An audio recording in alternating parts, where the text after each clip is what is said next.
Bom dia, irmãos. Nosso tema de hoje será o exercício da fé.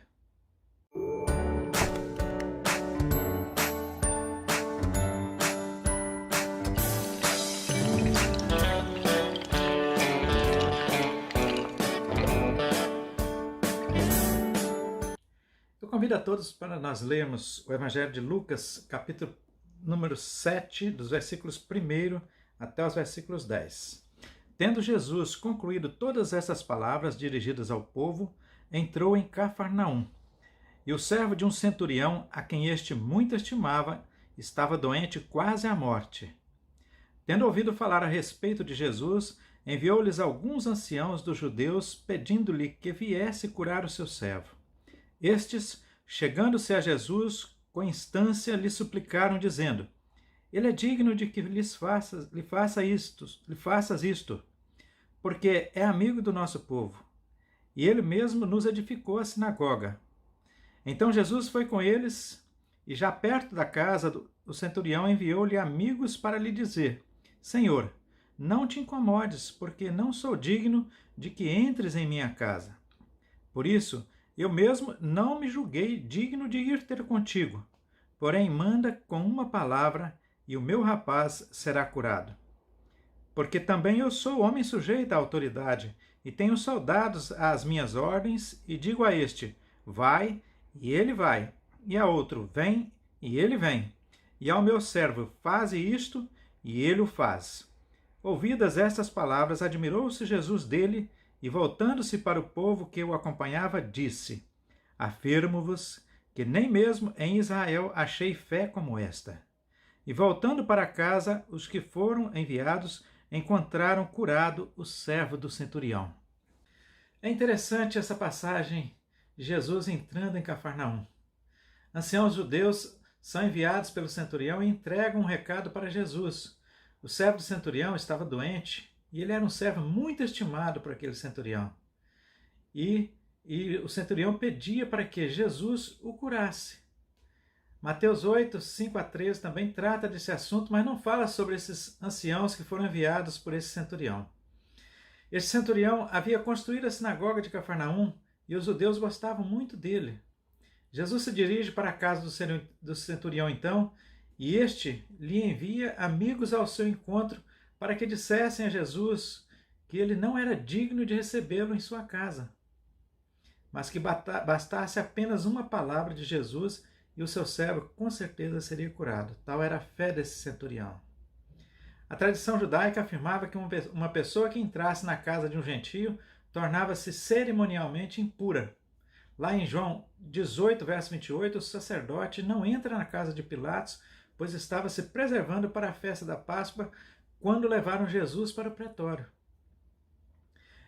O centurião faz uma analogia a seu próprio cargo para exemplificar uma ordem dada por um superior.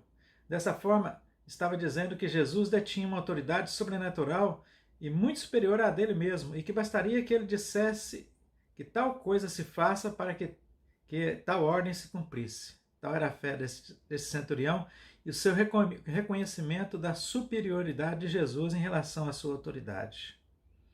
Neste momento é perceptível que o centurião depositava seu caminho em confiança em Jesus. Jesus admira-se com as palavras do centurião e volta para a multidão e diz que nem todo Israel havia se achado fé como esta.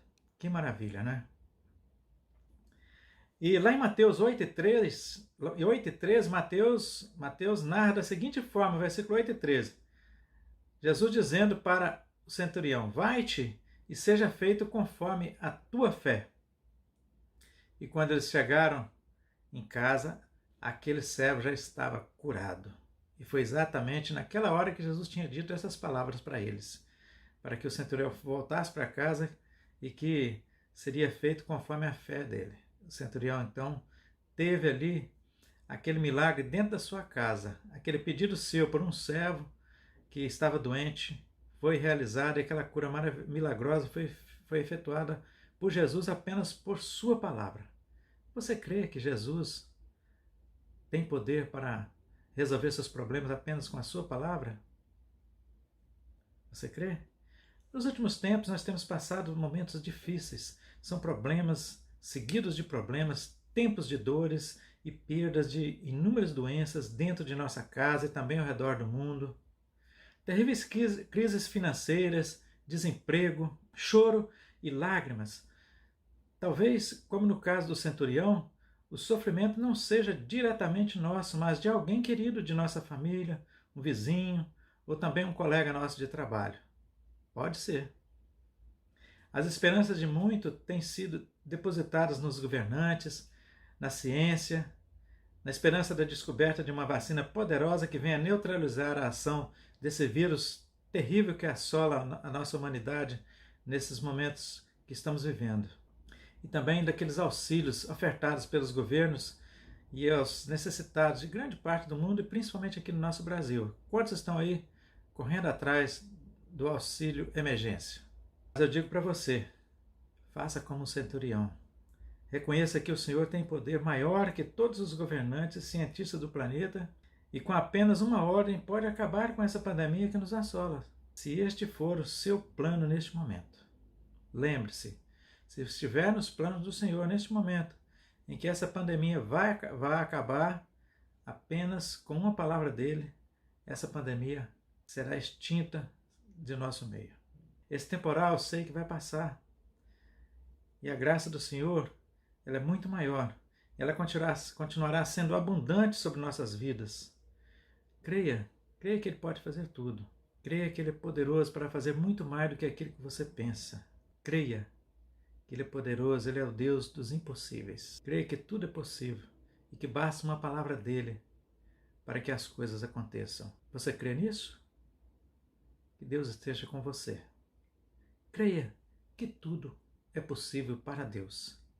Amém.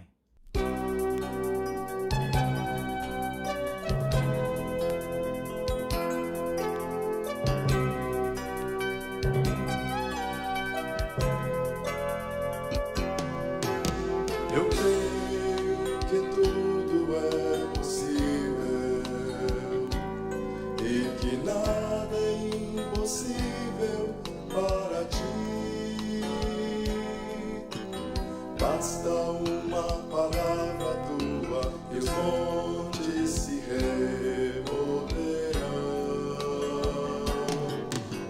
Eu creio que tudo é possível e que nada é impossível para ti. Basta uma palavra tua e os montes